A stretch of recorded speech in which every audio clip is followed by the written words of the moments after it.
Salut tout le monde et bienvenue à nouveau sur l'Atelier du Savoir.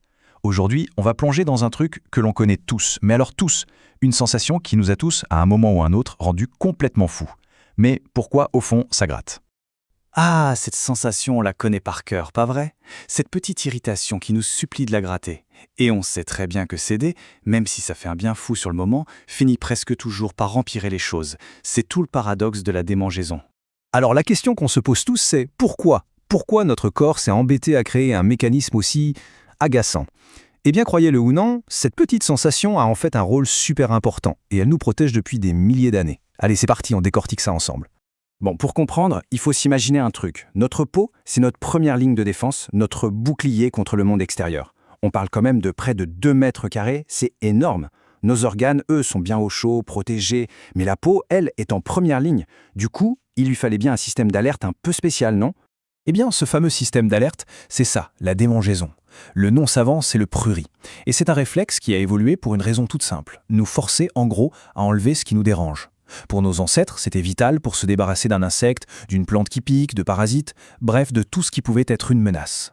Et le plus fou dans tout ça, c'est que, un peu comme un bâillement, une démangeaison, ça peut être contagieux.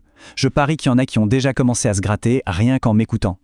L'hypothèse, c'est que si un de nos ancêtres se mettait à se gratter, ça pouvait alerter tout le groupe. Genre, attention, il y a peut-être des bestioles dans le coin, ce qui donnait à tout le monde une longueur d'avance. Pas bête, hein? Ok, donc on sait pourquoi ça existe. Mais concrètement, comment ça marche dans notre corps? Comment le cerveau sait que c'est une démangeaison et pas, disons, une douleur ou une caresse? Pendant longtemps, les scientifiques pensaient avoir la réponse. Mais attention, une découverte toute récente a complètement retourné la table. Pendant super longtemps, la théorie, elle était simple. On se disait qu'une démangeaison, c'était juste une douleur en moins fort. Un signal de douleur en version light, quoi. Ça semblait tenir la route, mais en fait, la réalité est bien plus fascinante que ça. Et là, c'est la révolution. Les chercheurs ont découvert qu'il existe un circuit neurologique spécifiquement et uniquement dédié à la démangeaison. Ce n'est pas du tout une sous-douleur, non. C'est un système bien à part, avec ses propres nerfs, ses propres cellules, ses propres autoroutes qui vont direct au cerveau. C'est une découverte qui a vraiment changé la donne. Allez, on attaque le vif du sujet maintenant, ce fameux cycle infernal. Pourquoi se gratter procure un plaisir aussi intense, un soulagement presque immédiat, pour au final nous laisser avec une démangeaison encore plus forte qu'avant? C'est le grand mystère.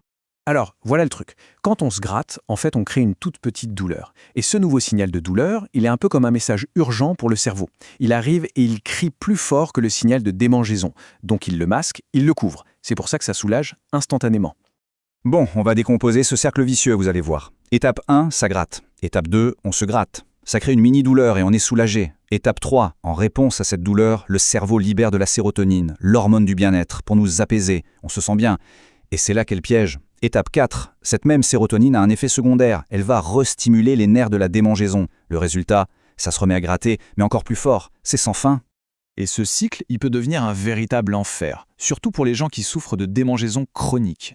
L'histoire que vous voyez là, elle est un peu extrême, mais elle est vraie. Cette femme, après un zona, avait des démangeaisons si insupportables, si constantes, qu'elle s'est gratté le crâne, littéralement jusqu'à l'os, jusqu'à atteindre son propre cerveau.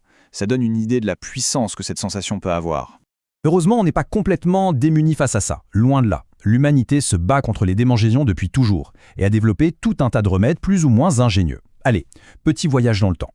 Si on remonte le temps, chez les Grecs et les Romains, on misait sur les bains minéraux, ou même la graisse animale. Un peu plus tard, les Perses utilisaient de l'argent pour ses propriétés.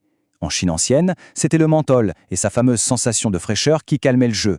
Et en Europe, vers le XIIIe siècle, on a découvert le camphre, extrait des conifères. Et aujourd'hui, évidemment, notre boîte à outils est beaucoup plus fournie.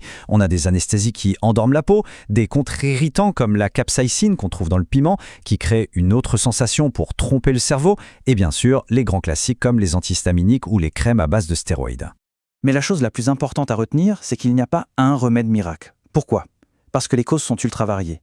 Une piqûre de moustique, de l'eczéma, une allergie, une peau sèche, chaque problème a sa propre solution. Le traitement parfait dépend entièrement de l'origine du gratouillement. On a vraiment à peine gratté la surface de ce mécanisme fascinant. Si ça vous a plu, n'hésitez pas, le petit pouce en l'air, on partage et surtout on s'abonne pour ne rien rater. Laissez un commentaire juste en dessous avec votre avis. On se retrouve demain, même heure. D'ici là, salut!